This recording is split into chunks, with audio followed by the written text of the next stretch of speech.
नमस्कार दोस्तों, मेरा नाम युवराज। स्वागत है आपका इस ऑनलाइन यूट्यूब चैनल पर।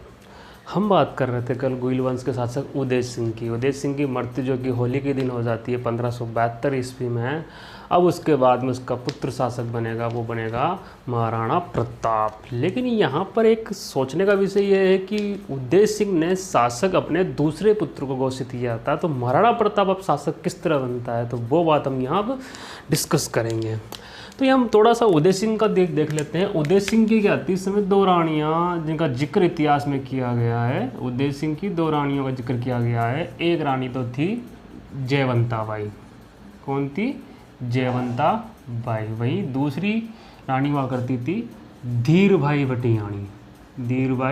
भटियाणी। अब जयवंता बाई के दो पुत्र बताए गए हैं। एक का नाम तो था प्रताप, ठीक है, दूसरे का नाम था शक्ति सिंह। क्या नाम था? शक्ति सिंह। वहीं धीरबाई भटियाणी का पुत्र का नाम था जगमाल। क्या नाम था? जगमाल। अब उदय सिंह द्वारा क्या था, जगमाल को अगला शासक घोषित कर दिया गया था। किसे शासक घोषित कर दिया गया था? जगमाल को अगला शासक घोषित कर दिया था। लेकिन शासक या राजगद्दी किसे प्राप्त होती है? महाराणा प्रताप को प्राप्त होती है। वो किस तरह प्राप्त होती है हम जानेंगे इस महाराणा प्रताप के टॉपिक्स में, ठीक है। अब महाराणा प्रताप जिनका जन्म होता है 9 मई 1540 ईस्वी में। महाराणा प्रताप का जन्म होता है 9 मई 1540 ईस्वी में। और इनके अगर तिथि की बात देखी जाए, अगर तिथि मानी जाए तो तिथि होती है ज्येष्ठ शुक्ला तृतीया। महाराणा प्रताप का डेट के हिसाब देखा जाए तो जन्म कब हुआ? 9 मई 1540 में हुआ। जबकि बात अगर तिथि की करें तो ज्येष्ठ शुक्ल तृतीया। यहाँ पर थोड़ा ध्यान देने का विषय है कि ज्येष्ठ शुक्ल तृतीया मतलब तिथि। तो महाराणा प्रताप की जो जयंती मनाई जाती है वो मनाई जाती है ज्येष्ठ शुक्ल तृतीया को, ना कि डेट वाइज। 9 मई को महाराणा प्रताप की जयंती नहीं मनाई जाती, जयंती मनाई जाती है ज्येष्ठ शुक्ल तृतीया को। तो तिथि के अनुसार हम चलते हैं। अगर किसी उस समय के अगर शासकों की अगर जयंती मनाई जाए तो महाराणा प्रताप की जयंती कब आती है? ज्येष्ठ शुक्ल तृतीया को आती है, ठीक है। अब महाराणा प्रताप का जन्म होता कहाँ है? महाराणा प्रताप का जन्म होता है कुंभलगढ़ के, कटारगढ़ के, बादल महल के जूनी कचरी में।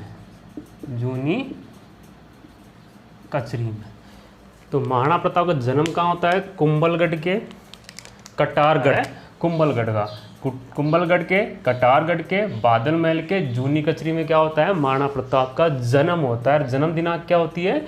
9 मई 1540, जो कि कर्नल जेम्स टोड के द्वारा अनुमान लगाया गया। जबकि तिथि की बात करें तो ज्येष्ठ शुक्ल तृतीया को महाराणा प्रताप का जन्म होता है, ठीक है। अब महाराणा प्रताप जिनकी माँ का नाम क्या होता था? जयवंती बाई। तो हम यहाँ लिख भी देंगे, माँ कौन थी?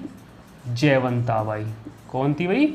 जयवंता बाई। और जयवंता बाई अपने पुत्र महाराणा प्रताप को बचपन में कहा करती थी कूका। क्या कहा करती थी? कूका, जो कि भील समुदाय अपने बच्चों को इस विषय वे बच्चों को कूका नाम से पुकारते हैं। तो यहाँ जयवंता बाई भी क्या करती थी? अपने पुत्र महाराणा प्रताप को बचपन में क्या कहती थी? कूका कहा करती थी। और पिता का नाम क्या था? उदय सिंह था इनके, ठीक है।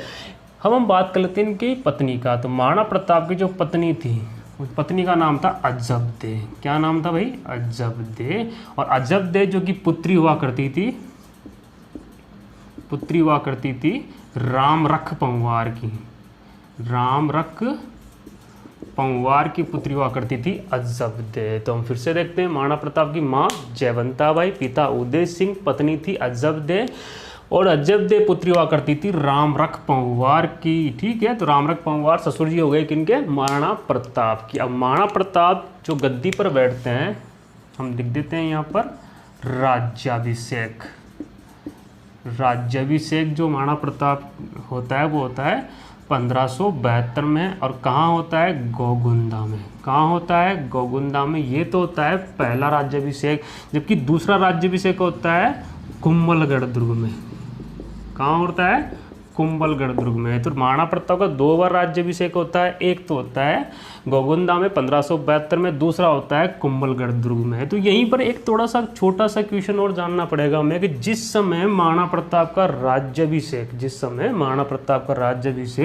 1572 में गोगुंदा में हुआ, तो उस समय राज्याभिषेक का उत्सव कहाँ मनाया गया?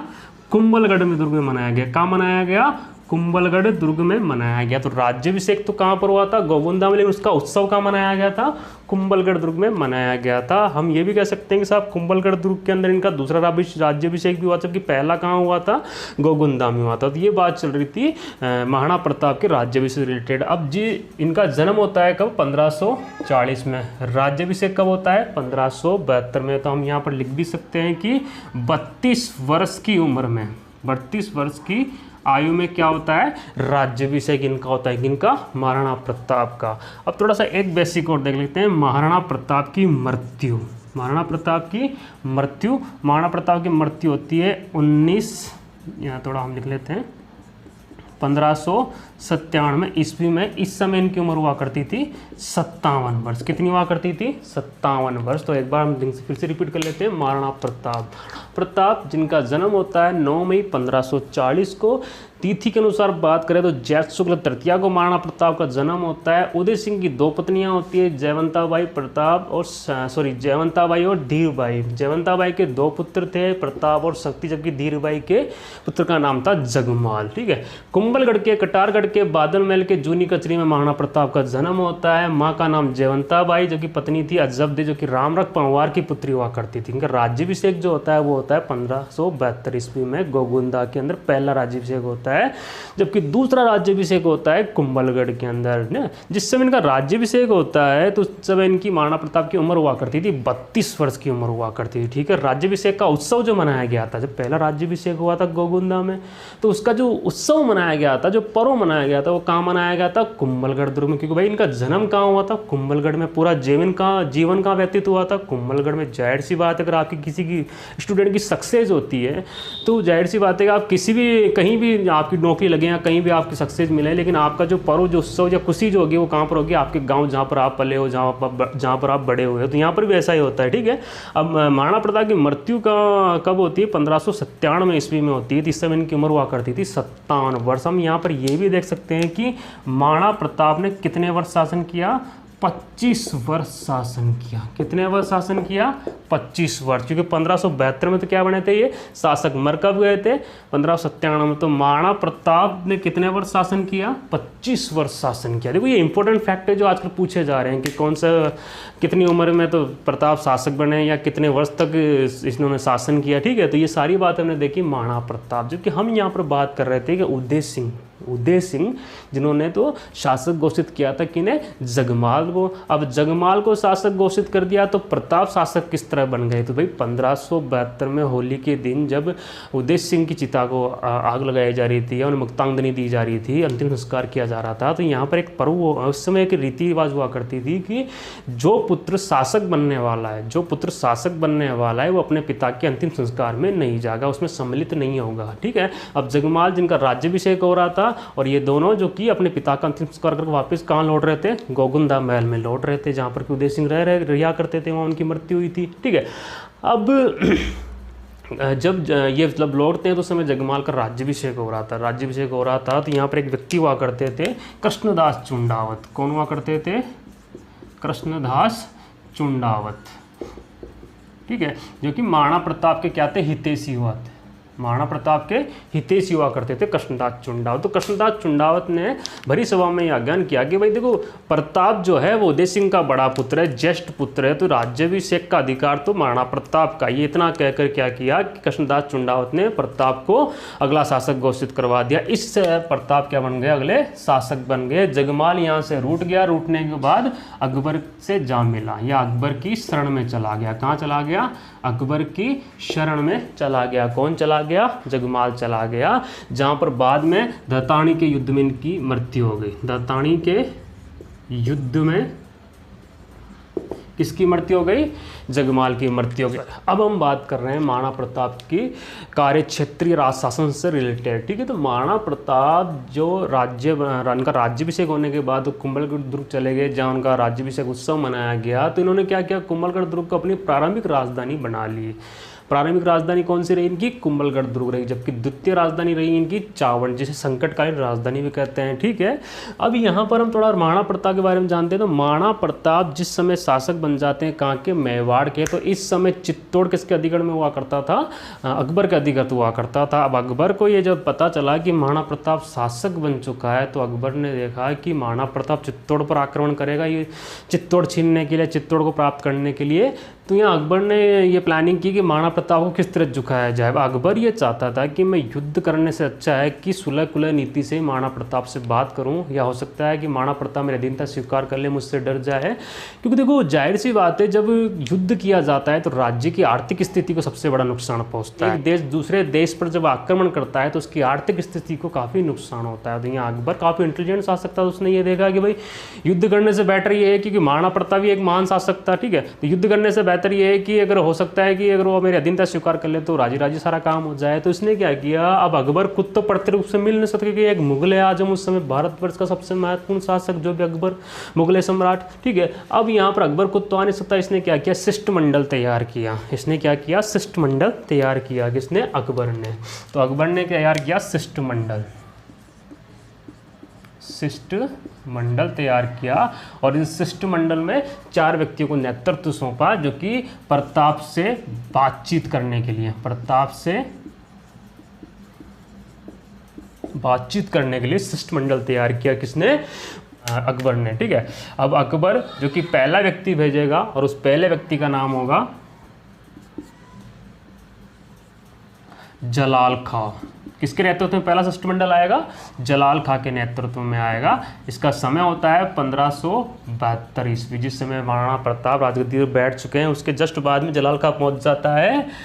अधीनता का प्रस्ताव किसके पास? प्रताप के पास पहुंच जाता है। दूसरा व्यक्ति जो तैयार किया गया, वो तैयार किया गया कुंवर मान सिंह, जो कि कछवा वंश के शासक हुआ करते थे, कुंवर मान सिंह। तो मान सिंह का समय था 1573 ईस्वी का। ठीक है, उसी के बाद हम बात करें तीसरा व्यक्ति भेजा गया भगवंत दास को। किसे भेजा गया? भगवंत दास को। समय वही 1573 ईस्वी था। ठीक है, चौथी बार फिर से भेजा गया, और उसका नाम था टोडरमल जैन। टोडरमल जैन हुआ करते थे, और 1573 ईस्वी में इन्हें भेजा गया प्रताप के अधीनता स्वीकार करने का प्रस्ताव लेकर। ठीक है, तो पहला व्यक्ति गया जलाल खां। जलाल खां जब उनसे मिलता है, प्रताप से बातचीत करता है, तो प्रताप ने अधीनता स्वीकार करने के लिए मना कर दिया और युद्ध को अपनाया। ठीक है, मान सिंह को भी भेजा गया। अब जब मान सिंह जाते हैं तो मान सिंह थोड़े गर्म स्वभाव के हुआ करते हैं। तो मान सिंह और प्रताप के बीच में भोजन के समय अनबन हो गई। भोजन के समय अनबन हो गई, इससे मान सिंह गुस्सा होकर वापस लौट गए। ठीक है, तीसरे व्यक्ति जाते हैं भगवंत दास। क्योंकि अकबर को ऐसा लगा कि ये हो सकता है बेटे में ज़्यादा जोश है, तो क्यों ना पिता को भगवंत दास को भेजा जाए, हो सकता है उससे बात बन। अकबर पूरी ट्राई करेगा यहाँ पर। अकबर को युद्ध करना ही नहीं है, अकबर को सिर्फ सुलह कुलह की नीति से उससे अधीनता स्वीकार करवाना है, अकबर महाराणा प्रताप को झुकाना है। ठीक है, अब भगवंत दास जाएंगे तो भगवंत दास को भी ना कर दिया किसने? प्रताप ने। चौथा व्यक्ति गया टोडरमल जैन। टोडरमल जैन जब गया, टोडरमल जैन को भी इनकार कर दिया। और जब टोडरमल जैन पहुंचा महल में, तो अकबर ने पूछा भाई क्या कहा? तो टोडरमल जैन ने कहा कि मैंने उसकी आंखों में युद्ध का तेजस देखा है, ना कि झुकावट का। तो टोडरमल जैन की बात सुनकर अकबर ने देखा कि अब कोई फायदा नहीं है किसी शिष्टमंडल को भेजने का, अब तो युद्ध की तैयारी करनी पड़ेगी। जब दूसरी बार मान सिंह गया था, तो मान सिंह जब गुस्से में वापस लौटता है, तो अकबर से कहता है कि एक छोटी सी रियासत का छोटा सा शासक, हम उसके पास बार बार क्यों जाएं, हम युद्ध ही कर लिया करते हैं। तो अकबर ने मान सिंह को बुलाया और उससे कहा कि अब युद्ध की तैयारी कर दी जाए। कहने का अर्थ ये है कि अकबर ने मान सिंह से इंतला किया कि अब युद्ध की तैयारी कर दी जाए, महाराणा प्रताप से अब युद्ध क्षेत्र में मिला जाएगा। ठीक है, यहीं पर अब अकबर ने जब मैसेज दिया किसको? महाराणा प्रताप को। देखो महाराणा प्रताप के पास उस समय शासक बनते ही 2 ऑप्शन के पास हुआ करते थे। एक तो फूलों से भरा हुआ रास्ता, जहाँ वो मुगल आजम की या मुगल शहंशाह अकबर की अधीनता स्वीकार पार कर ले, उसके राज्य में रहें, उसके दरबार में जाके उपस्थिति दे और उसके आराम से अपनी ज़िंदगी ऐसो आराम से निकाल सकता है। जबकि दूसरा रास्ता क्या था, मुगल अधीनता स्वीकार नहीं करना, ज़िंदगी भर कांटे के रास्तों पे चलना। तो इसने दूसरा ऑप्शन ट्राई किया, उसने दूसरा ऑप्शन चूज किया, किसने, महाराणा प्रताप ने। ठीक है, अब महाराणा प्रताप के सामने सारी घटनाएं हो चुकी थी, अब समय आ चुका था हल्दी घाटी युद्ध का। अब समय आ चुका था हल्दी घाटी युद्ध का, जो कि फिक्स कर दिया गया था। हल्दी घाटी युद्ध प्लान किया गया और हल्दी घाटी युद्ध की समय फिक्स किया गया 18 जून 1576 को, जो कि हल्दी घाटी युद्ध का क्षेत्र था राजसमंद के खमनौर जिले, राजसमंद के खमनौर तहसील, जहाँ पर रक्त तलाई का एक क्षेत्र हुआ करता था, जहाँ पर बनास नदी बहा करती थी। उस बनास नदी का कटीला क्षेत्र हुआ करता था, उसे कहते थे रक्त तलाई। तो राजसमंद के खमनौर तहसील के रक्त तलाई क्षेत्र में ये युद्ध फिक्स किया गया, इसकी जगह फिक्स की गई 18 जून 1576 को। दोनों सेनाओं का आमना सामना हुआ, दोनों सेनाएं जिनका आमना सामना हो जाएगा। हम यहाँ बात करते हैं, एक तरफ तो अकबर की सेना और एक तरफ हुआ करती थी प्रताप की सेना। इस तरफ तो थी अकबर की सेना, हम मान लेते हैं, और यहाँ पर थी प्रताप की सेना। दोनों सेनाओं ने आमना सामना कर लिया। क्षेत्र था राजसमंद के खमनौर तहसील की रक्ततलाई क्षेत्र, जहाँ पर 18 जून 1576 को युद्ध किया गया। अकबर ने इस युद्ध की प्लानिंग की अकबर के किले में। इस योजना जो बनाई, प्लानिंग उसे हम कहते हैं, अकबर के किले में योजना बनाई। किसने बनाई, अकबर ने बनाई।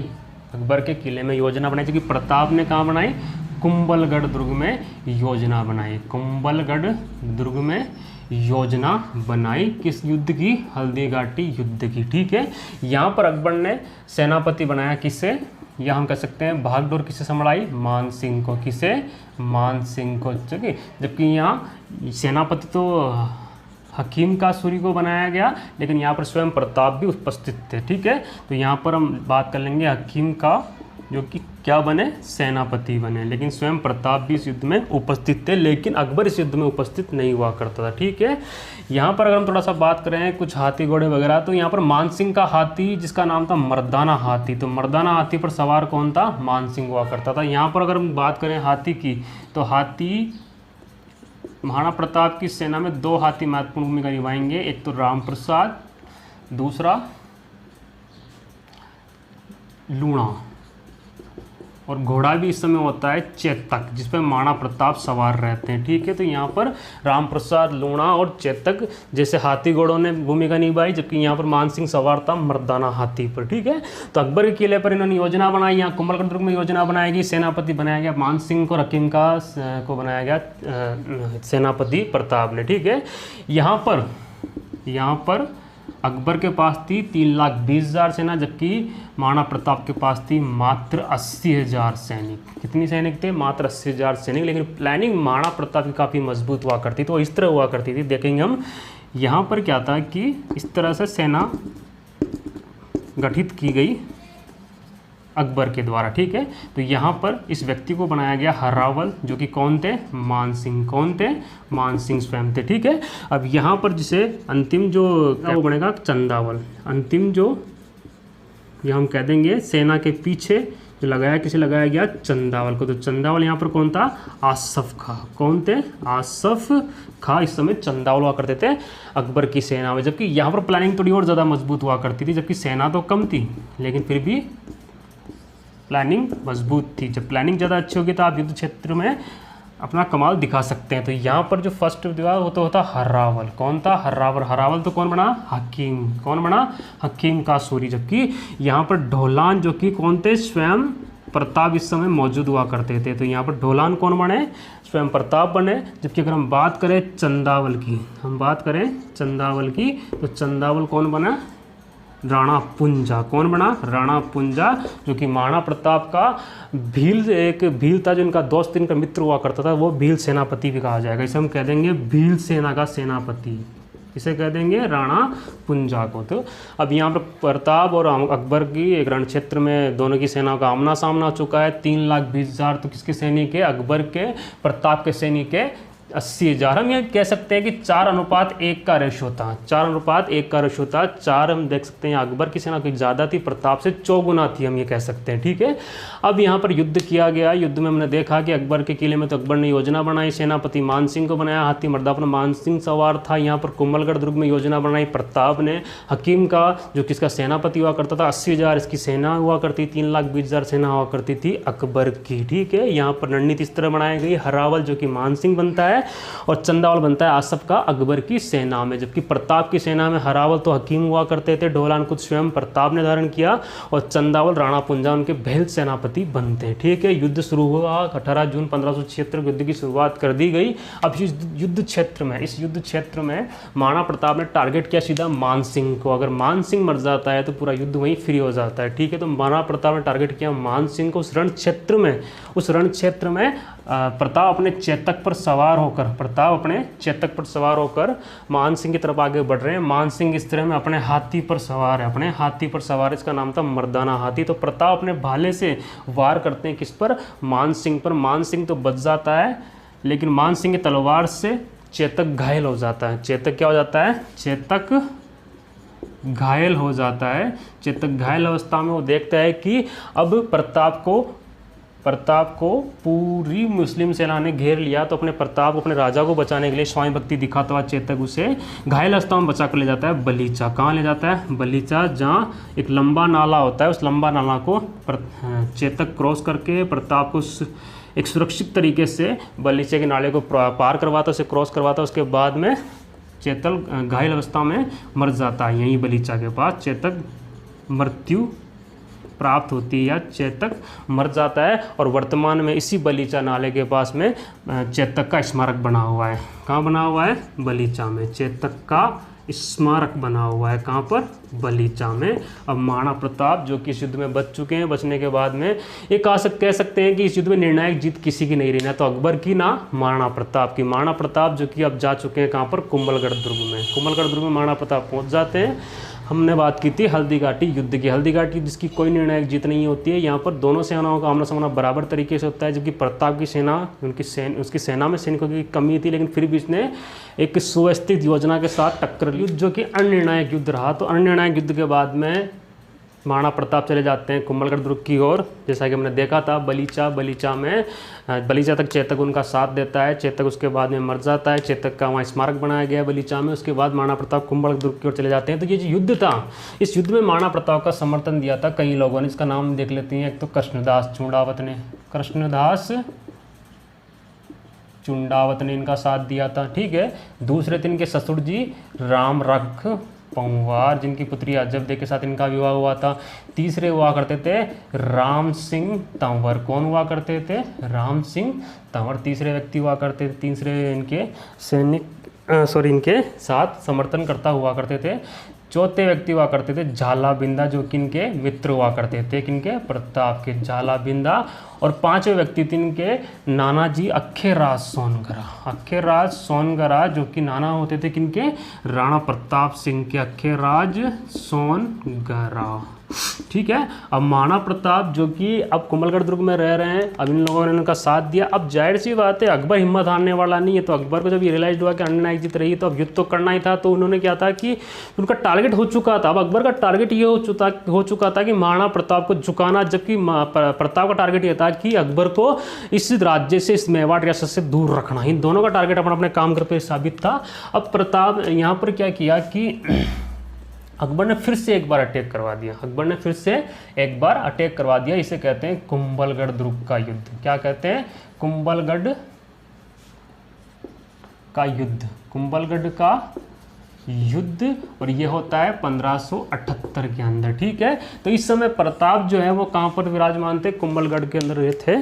अब यहाँ पर क्या था कि अकबर ने एक सेना गठित की शाहबाज खां के नेतृत्व में। किसके नेतृत्व में? शाहबाज खां के नेतृत्व में सेना गठित की और कुंभलगढ़ पे आक्रमण करवा दिया। अब इस समय कुंभलगढ़ में रहा करते थे मान सिंह सोनगरा। कौन हुआ करते थे? मान सिंह सोनगरा। तो मान सिंह सोनगरा ने प्रताप से कहा कि हमारे राज्य में रसद की कमी, हम युद्ध नहीं कर सकते, तो आप गढ़ से या इस किले से दूर कहीं जंगलों में चले जाइए, रसद को बटोरिए, मैं शाहबाज का सामना करता हूं। तो यहाँ पर प्रताप क्या है? रसद की कमी के कारण प्रताप रसद की कमी के कारण जंगलों की ओर चले जाते हैं। कहाँ? जंगलों की और चले जाते हैं। जबकि यहाँ पर शाहबाज खान का सामना किसने किया? मान सिंह सोनगरा ने किया। इन दोनों के बीच में युद्ध हुआ, इसमें शाहबाज का जीत गए, मान सिंह सोनगरा वीर गति को प्राप्त हुए। ठीक है, तो ये युद्ध किसने जीत लिया? शाहबाज का, यानी अकबर ने जीत लिया। तो देखो चित्तौड़ तो उदय सिंह के समय ही जा चुका था अकबर के पास,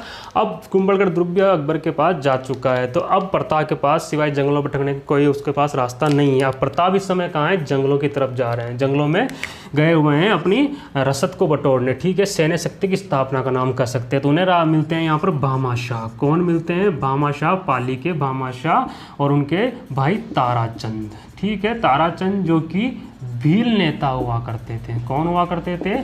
भील नेता हुआ करते थे ताराचंद। ठीक है, तो भामाशाह व ताराचंद ने इनकी आर्थिक मदद की। तो भामाशाह व ताराचंद ने 25 लाख तो नकदी व 20,000 स्वर्ण मुद्राएं प्रताप को भेंट की। स्वर्ण मुद्राएं प्रताप को भेंट की। इसीलिए भामाशाह को मेवाड़ का उद्धारक कहा जाता है। क्या कहा जाता है?